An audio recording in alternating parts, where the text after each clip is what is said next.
زیاتر بکەم چونکە ئەزانن ڕۆژی دەنگدان بوو یانزە کە ڕۆژی دەنگدانی گشتی بوو بۆ هەڵبژاردننی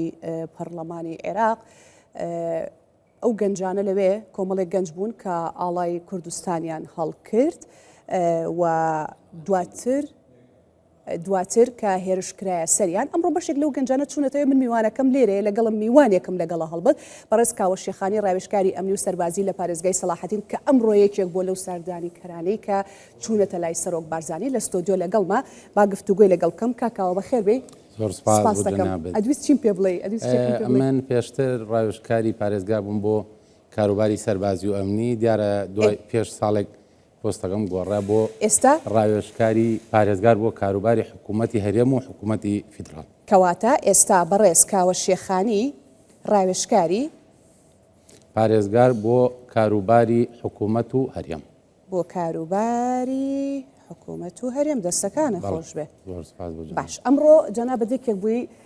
لەو گەنجانەی کە سەردانی سەرۆک بارزانیتان کرد. با من لە کۆبوونەوەکەوە دەست پێ بکەم چونکە ئەمڕۆ هاتوونەتە ئێرە چوونەتە خزمەتی سەرۆک. باسی چیتان کرد؟ بەڵێ دیارە 5 دقە دوای ئەو ڕووداوی کە لە دووسخورمات و ڕوویدا یەکسەر حکوومەتی هەرێم هاتە سەرخەد وزارەتی پێشمەرگە ئیدانەی ئەو وەزعی کرد. بەڕێز جەنابی سەرۆکی حکوومەت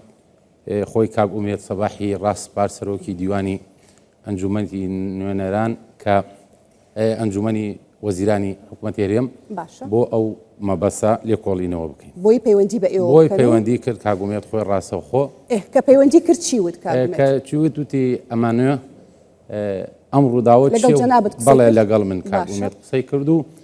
لە دوای کاک ئومێد ڕاستەوخۆ کاک بەرزان خەساب بڕۆبەری ئاسایشی هەولێر دیارە پەیوەندی بەویش کراوە چونکە من ئەو کاتە زۆر یعنی لە قەڵەباڵێکەکە حاصل ناکرێن ژمارە تایبەتمێ لە ئەی کاک بەرزانە ئەو پەیوەندی کردوتی جەنابی سەرۆکی حکوومەت و جەنابی بارزانی خۆی لەسەر خەتن داوای گفتوگۆ لەواکرد کە من ئەو کاتە لەگەڵ فەرماندەی ئۆپەراسیۆنەکانی شەرق سەلاحەدین لە کۆبوونەوە بین لە ژووری عملیات بۆی هەر خروقاتی ڕووداتەدا خولکەین تەنها کورد من لەو کۆبوونەوەیە بیمیانی لەو کۆبوونەوە لەو ژووری عملیاتە لەو ژووری عملیاتە لە دوای کاوە دەیکەواتە با پێشەوەی باسی کۆبوونەوەکەی ئەمڕۆم بۆ بکەی جارێ پێم بڵێ ئێمە بەس دیمەنەکەمان بینیوە کە بێڕێزی هەم بە ئاڵا ئەکرێ و هەم هێرشەکرێتە سەر ئەو گەنجە کە ئاڵای کوردستانی پێ ینی ڕاستی ئەو ڕووداوە یاخود تۆ ڕووداوەکە چۆن بینیت بۆمان باس بکەیت؟ دیارە ئێمە کێشەیەکمان هەیە لێرە سیقەنیە لە بین حکوومەتی عێراق و حکوومەتی هەرێمە تا ئەم لەحزە بەرقیە هات لە فەرماندەی ئۆپەراسیۆنەکانی عێراق یعنی خۆی بڵێن بەرقییان کرد بۆ ئەوەی غێری ئاڵای عێراق هیچ ئاڵایەک هەڵنەدرێ بەڵام ئێمە ئاڵای کوردستان ئاڵایەکی فەرمیە و لە دەستورە هەیە لە ناوچەدا بڕێنەوەکان لە ئاهەنگەکان و لەسەر بارەکەکان هەڵبدرێت تەینا تەعدا لە 3 کەس نەکریا بەڵام ئەو 3 کەسە بەس لە سۆشیال میدیا ینی دەرچوو ڕەنگە تەعدا لە 10 نەفەر زیاتریش کراوە بەڵام هەر ئەو ڕۆژە باس نەکرێ لەسەر ئاڵای کوردستان لەسەر ئاڵای کوردستان ئیدی انتخاباتێک زۆر تون زۆر تاڵ زۆر یعنی وەزەحمەت ئەڕۆی چووکە ئێمە لەولا خەڵکمان ئاوارەیە لە کەرک و لە هەولێر خەڵکمان ئاوارەیە لە کەلار لە ناحیە ڕزگاری لە سلێمانی یعنی کەەوە ڕوویدا زیاتر ئەوان گەرم و گوڕ بین بۆ ئەوەی بێنەوە بۆ سەر سنووقەکانی دی ئەمە کاریگەری هەبوو ئەم ڕووداوە لە پاش 5 دقە فەرماندەی ئۆپەراسیۆنەکانی عێراق دیارە بەزەختی بەڕێز وەزیری ناوخۆ کاک ڕێبەر ئەحمەد پەیوەندی کرد بە فەرماندەی ئۆپەراسیۆنەکان و بەڕێز فەریق ڕوکن عیسا عوزێر تەداخولیان کرد لەو مۆزوعە لە ڕێگای بڵێنەوانەوە دوای فەرماندەی ئۆپەراسیۆنەکان خۆی پەیوەندی کرد بە فەرماندەی ئۆپەراسیۆنەکانی خورماتۆتی ئەو کارە چییە بواکە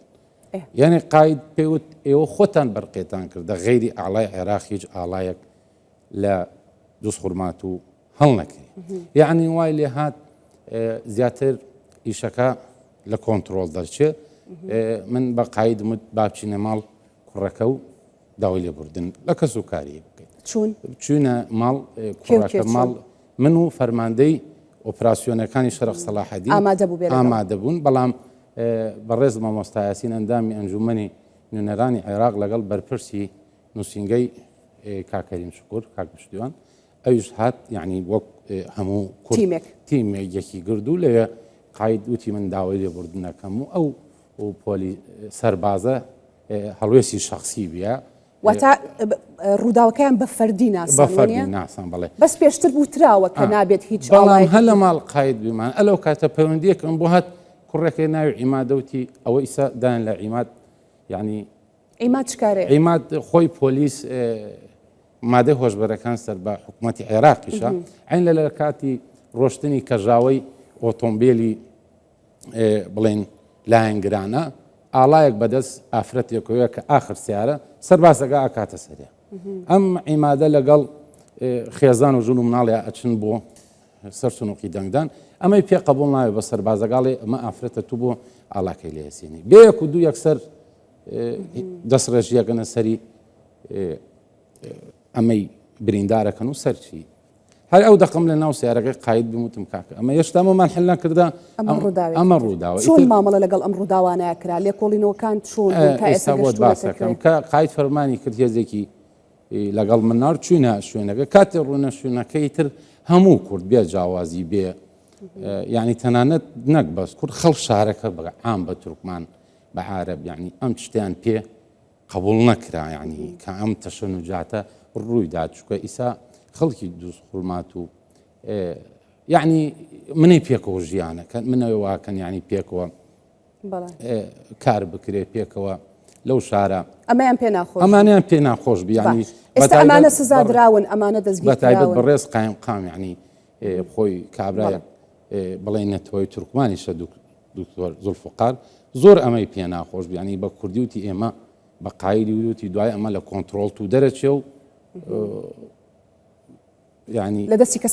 دەستی کەسمانە نامێنێ ئێستا ئەمانەی کە ئەم کاریان کردو ئەم سەربازانە ئەمانە دەستگیر کراون لێکۆڵینەوەیان اینجا چوینە گەڕێنەوە بۆ قیادەی عملیات قاید خۆی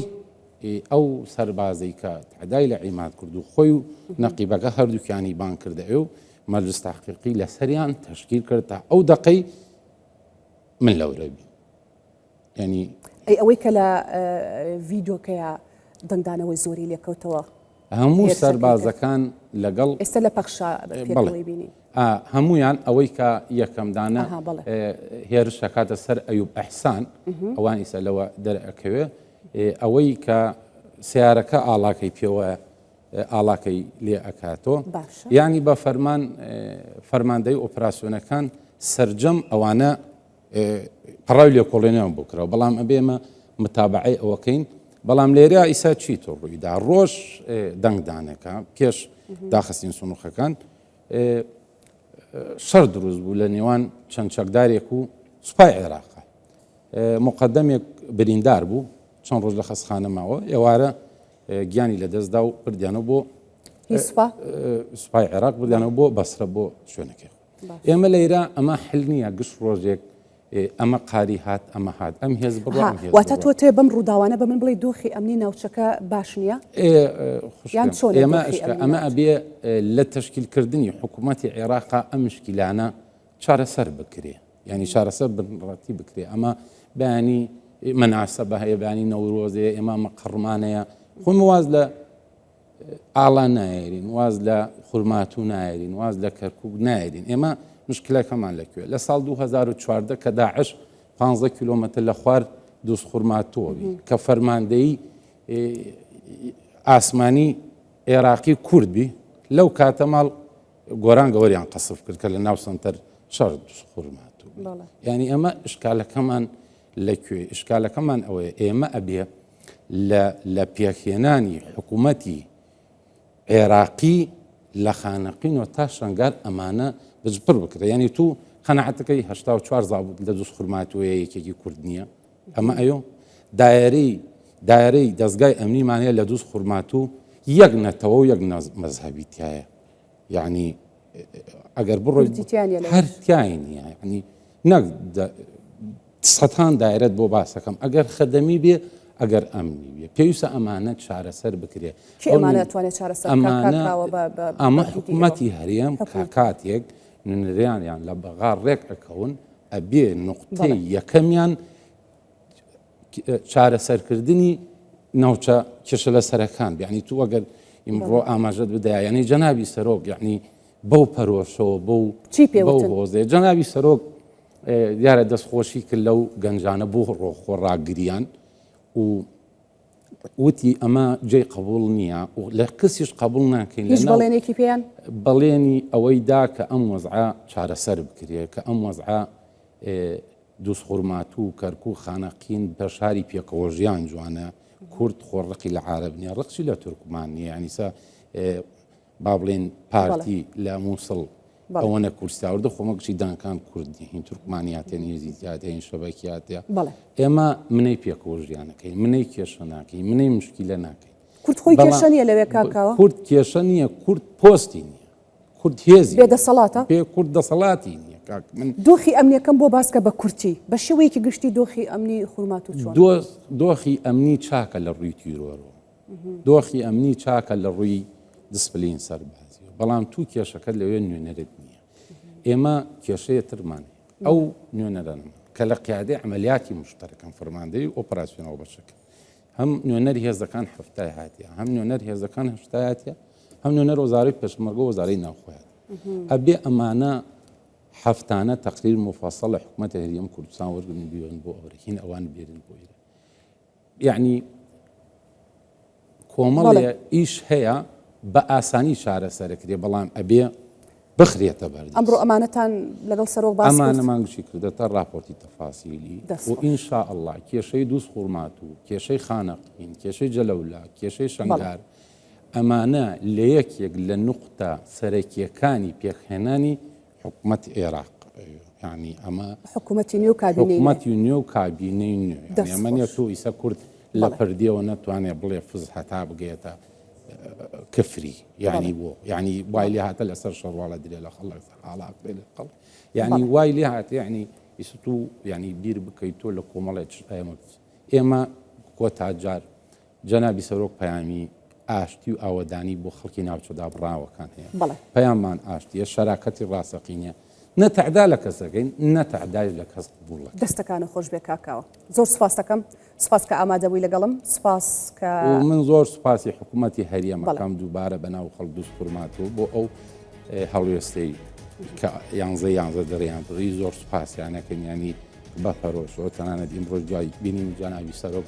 زۆرێک لە بەرپرسەکانی هەولێر چایان کەس بوو بۆ گەنجانە و ئێمە زۆر سوپاسیانەکە داوان لەکەین بەس لە کات حەدەسا پشتگیریمانەوە لە فەرحانیشە لەگەڵمان دەستەکانت خۆش بێ بەو هیوایان لە کوردستان 24ەوە هەموو پەیامەکانە گەیشت بێت سپاس بۆ بەڕێستان دەستەکانت خۆش بێت زۆر سپاس